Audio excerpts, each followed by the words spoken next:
Hello guys! Para makapag-return and refund sa Shopee, click nyo lang inyong profile and then click nyo tong view purchase history. Ayan. So makikita nyo yung mga in-order nyo pwedeng dito sa completed or pwede rin namang sa to receive. Tapos ito yung i-refund natin. Yung kettlebell, mali yung binigay ni seller or yung dineliver.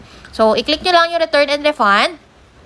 And then, ito na yung mga reason kung bakit i-return or refund nyo. Pwedeng receive damaged item, receive incorrect item, or did not receive some or all items, or others. Okay? So, ang reason ko kung bakit ako magre-return and refund is incorrect or wrong order delivered.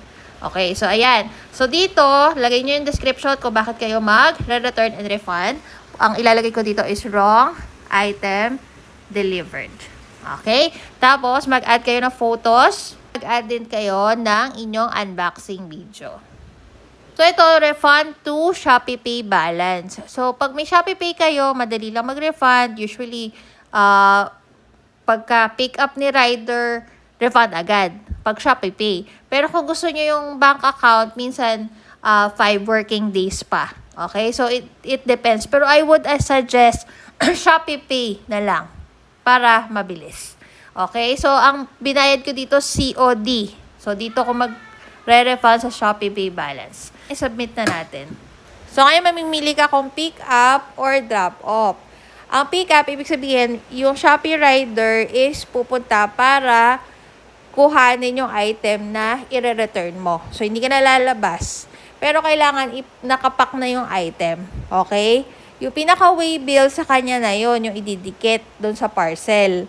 Ang kailangan mo lang gawin is ipack ng mabuti yung item. Okay? So, ito yung pick up. Si rider na mismo ang kukuha. Kapag naman drop off ang pinili mo, ibig sabihin, ikaw mismo ang pupunta doon sa courier para mag-drop ng item. So, medyo hassle yan. So, I would suggest, syempre, mag-pick up na lang. Oo, si rider na pupunta sa bahay. Pick up time. Please select your prepared time slot. June 11 tomorrow. Confirm ko lang. Okay, so ngayon i-confirm na natin.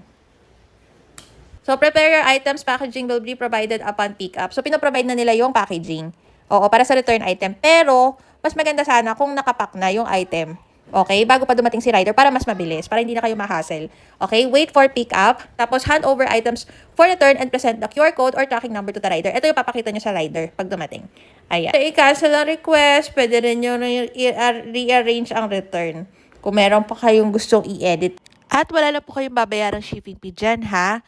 Maraming po salamat sa panonood. Please subscribe to my channel.